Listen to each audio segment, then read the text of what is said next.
2.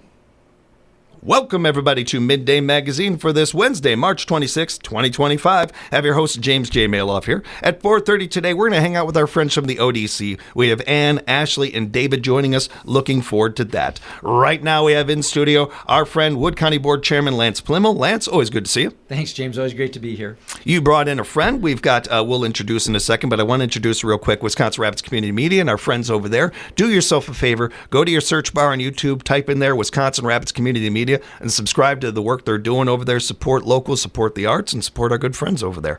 And I want to introduce Dylan here. Dylan, go ahead and introduce yourself to the audience. Hi, my name is Dylan Kashanek. I'm the Criminal Justice Coordinator for Wood County. Did you see what I did there, Lance? I made him say his last name so I know how to say it this time. I'm learning. They have that K and the S right after it. It gets really difficult. I apologize. My last name's Maloff, Dylan. You can mess it up all you want. But I appreciate you being here, man. And I'm really looking forward to talking with you, getting to know your job and what you do in our community a little bit more. I'll do that in a second. Lance, I wanted to start with you, if you don't mind. Our new courthouse area has a new entrance. We want to let everybody know about that. Yeah, James, this will all lead into this perfectly because we'll get up to the part of the new construction that Dylan is going to use. So as you approach the courthouse, there's a new entrance, new security. I'm not going to say north, south, east, or west because my wife always asks, does that mean right side, left side? As you're looking at the courthouse, to the right of the old entrance is the brand new entrance. It's the glassed-in area, the new security area. So when you enter the courthouse, you're going to go in there. Don't go to the old one. That's going to be emergency entrance or exit only. I guess not an emergency entrance. Thanks for that. So Lance. when you walk through Appreciate that new one, you're going to walk into that brand new jail facility, which we started to occupy this weekend, which in one of the things that we looked at when we built that facility was additional programming, the way to rehabilitate people, the way to reintroduce them into the community. And that's Dylan's job. Yeah. And Dylan, I saw it this morning that Lance was going to be bringing you in, and I got very excited. Oftentimes, I really want time to prep these interviews so that I can do a good job for the audience and do right by our guests. With this one, I didn't really need to do that. I've wanted to talk to you for a while, and this goes back years. We talk with Sheriff Sean Becker once a month, and Sean and I have become good friends on air, off air. And one of the reasons is because I believe Sean is the perfect man for the job in this particular moment in time. And I felt that way for quite some time. And I say that because the first conversation we had was about ending the revolving door of criminals and the idea of how we do that. Now, my whole life, and I come from the other side of the tracks, I'll be honest with you, with what I'm used to is, that means higher bail bonds. That means higher crime punishments and these things. And if you look at the history of this, that does not add up to ending that revolving door. But what a big part of what does is, why did you commit this crime? What are you doing? What happened here? Now, for every knucklehead out there, and there are just knuckleheads, that's just life, there are people who are doing things for certain reasons. And the only way to stop that revolving door is to find those things out. You know this better than most, I would imagine. And I want to get into that with you, along with the programs you are doing over there in the new jail and how that's developing. But before we do any of that, can you tell us a little bit about yourself? This is the first time we're getting to know you, and our audience is getting to know you a little bit. So tell us a little bit about yourself, if you don't mind. Sure. So I started in this field, I guess the criminal justice world. I went to school at UWSP. I'm actually from Wisconsin Rapids. I grew up south of Rapids. I went to Lincoln High School. I graduated in 2010. I went directly to UWSP, where I graduated in 2014, got into the criminal justice world, kind of the community corrections world. I worked for Portage County Health and Human Services for a little over 7 years, and then I transitioned to Wood County and was actually worked directly with the jail and with Sean as the Wood County Jail Discharge Case Manager, I think was my official title. So I was a Wood County Human Services employee, but I partnered with the Sheriff's Department and was helping in the jail. And then in January of this year, I transitioned into my current role, which is the Criminal Justice Coordinator. So still working with the same population. I've been working with the population a little over 10 years, but my role has changed a couple times. But overall, still working with the same folks, still passionate about helping the same people. So. Appreciate that. Thank you for sharing that, Dylan. For the visual audience that is able to catch this on YouTube, you're going to notice that Dylan has style. You look good. You dress well, man. Given that you could have gone into fashion, could have gone into a couple of different industries. You got a nice voice. I'm glad you didn't go into radio. I need this job. All that said, why this field? Why did you choose to do this for a living? Honestly, that's kind of a loaded question. There's a lot of layers to that. I guess at a very, for lack of a better term, superficial level, it was because this is a population that I care greatly about. I guess that's like the superficial is the wrong word, but like at an entry level, at the most basic level. Yeah. This is a population that I care very deeply about, and this is a population that I think deserves more opportunities than they've been given historically. I guess that's probably the easiest answer to a very complicated and difficult question. Yeah, you care. I've just met you, and I can tell you care, that it's genuine, that this area, the people in this area, you give a darn. And that goes a long way. It's such a huge first step in this process. And really with anything we're talking about, especially this field and especially with what you're doing. And let's talk about that a little bit. I asked you, what is your job description? How do you describe what you do? So my current job description, I guess, is to oversee the criminal justice department at the most basic level. I guess if you dig into that a little bit, that entails a couple of different things. So our department, the criminal justice department, is made up of a couple of different programs at this time. I think the long-term goal is for it to expand to include more programming, more opportunities. Right now, we are involved with the jail on a couple of different initiatives. One of them is the medication-assisted treatment program. So, a couple years back, the jail, the sheriff's department, I guess, wanted to start offering medication-assisted treatment to the individuals who are housed there, and that was something that my department oversees. So. I have a nurse practitioner on my staff, and I also have a case manager on my staff that are responsible for that program. We also have, in this new jail, and actually fairly recently, we've gotten involved with Three Bridges Recovery. They've been hosting a recovery pod in the jail now for several years, and we are now partnering with them, as well as the Sheriff's Department, to offer more programming in that pod. So at one time, I guess historically there have been components to that, and we're trying to add as much as we can to provide as many opportunities as we can for treatment and recovery options in the jail for the folks who are committed to either investigating or pursuing a recovery lifestyle. And what do you see as the benefits of this for our community, for our society? Again, a loaded question. There's a lot of layers to Lance that. warned you. Yes, It's what I yeah. do. It's what I do. I mean, because there's so many layers to this world, and I guess there are so many benefits to offering programming, to offering opportunities to individuals in the jail. Traditionally, you go to jail, you sit in jail, you serve a 6-month sentence, you sit for 6 months and you get out. And that's what you did. You serve time. Programs like this provide an opportunity for individuals to address their needs in the jail, to pursue growth, to pursue recovery, to pursue progress in the jail. Traditionally, someone goes to jail, they're serving time, they're being sanctioned, they're being punished for their behavior. But there's if they want to improve, they have to wait 6 months. They have to make. I mean, there's so many things you can do individually, personally to improve, but there aren't opportunities within the jail setting traditionally. So what you're seeing around the state is a push to offer more programming in jails, to offer treatment opportunities in jails, to offer. I mean, some counties, including our own, are trying to get a clinical component where we're actually getting clinical providers into jails to offer one-on-one counseling to individuals, and that's one of the parts of our new recovery residential program in the new jail that we're really excited about. Is we have the opportunity to bring in folks from the community to actually provide clinical counseling to those that we serve in the jail. James, they're just ill-prepared to return to society. Those behaviors have not been modified, and everybody sees the cost of a jail, but you don't see the social cost.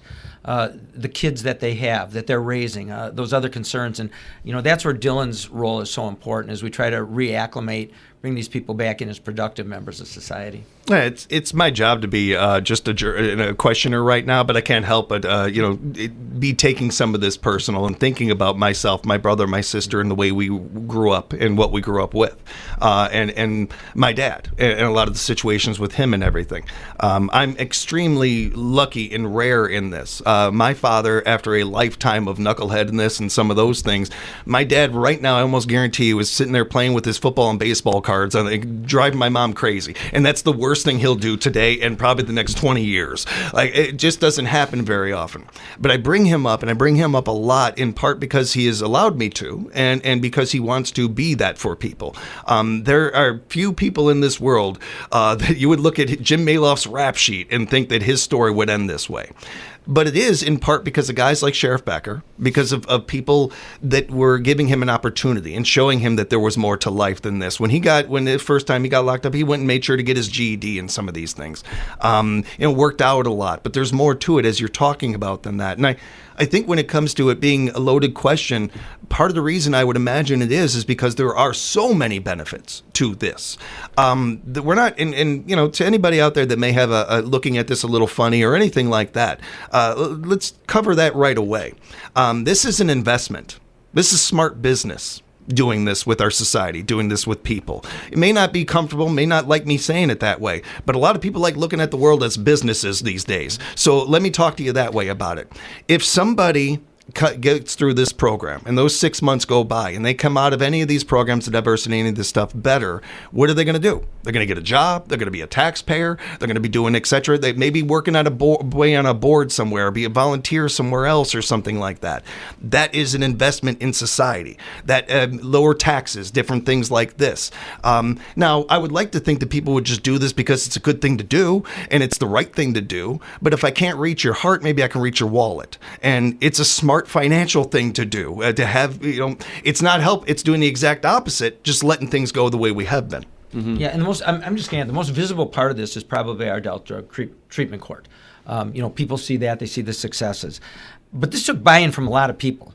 Obviously the sheriff's department, but the judges, Judge Wolf to step up, as we started these programs, human services and all of the other probation and parole and all the people that sit together in our staffing. It's a major commitment. We did you have something there, Don? I didn't want to cut you off, man. I was just going to say, Lance brought up the adult drug treatment court, and I didn't even hit on that. I specifically brought up the jail programs, but yes, we also have our adult drug treatment court, and that is probably the most intensive programming we offer as a department, and probably in the county. That's a 15-month minimum program where folks... they start the program, they get all the group treatment they need, all the group therapies they need, they get their individual counseling, they get case management, they have all these different people in the community, all these partners. So our role in that, my department's role in that, is to kind of connect all these different agencies. We work with the DA's office, the public defender's office, the private bar. We work with the judges, we work with probation and parole, human services. I mean, the list goes on, and we have all these community partners, and our role is to bring everyone together, and what can we offer people? What can we do to put these individuals we're working with in this treatment court in the best position to be successful moving forward? And that's the program, I guess, that's associated with my department that, like Lance said, that's the most visual, because these folks are in the community. They come in from day 1 to month 15, and you can see a significant amount of progress. And the people that take that program seriously and look at it as an opportunity, they're given a lot of opportunities, and a lot of people rock it, and a lot of people do great things with the opportunities they're given, and they really take advantage of that opportunity to be in a community program rather than in prison or in jail for a long-term jail sentence, because they get to be in the community, they get to still be with their families, they get to work, they get to do all of these positive things that, I guess, in short, that allow them to stay in the community. And that's something I'm very passionate about, is sitting in jail or sitting in prison, you don't have the opportunities you have in the community. It's just you don't have the opportunities with your own family, with your own support network, and you don't have the opportunities to grow because there's only so much that can be offered in a jail setting. So I am also very passionate about what we're doing in the community and our community programming, and we hope to expand on that in the coming years as well. And two quick things before we get into the space in the new jail area and how you'll be able to take advantage of some of that and everything for these programs. One thing that I know, just because I've had this conversation with so many people in the community and talked about similar things like this, a big first step, if not the first step in all of this, is accountability. It is certainly owning your life and owning the mistakes you've made or what have you. Nobody is skating past that. And nothing can really come without that. You've got to own your mistakes. You've got to own what your place in this world and what you were in jail for, or what it is.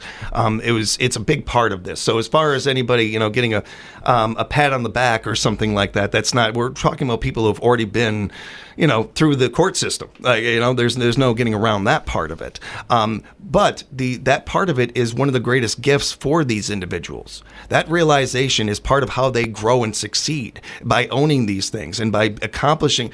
It's one of the first things you are able to look at and build yourself back up with. I know this because I saw it firsthand. It's something where, okay, I own this in my life. Yeah, I own that in my life, and I can move on. Not forgetting anything, but certainly being able to build on that. It's a big part of this, I would imagine, from your perspective. I know it is from what I've seen. Yeah, a lot of folks get trapped. I mean, and it's a very easy thing to get trapped in. We get trapped in either denial, shame, guilt. We either feel bad about the things we've done, and it's hard to get out of that cycle, that like shame and guilt cycle, or it's really hard to get out of that denial cycle, because it's for a lot of folks, and I see this every day in all aspects of my life. It's really easy to minimize the things we've done. It's really easy to justify the poor decisions that we make.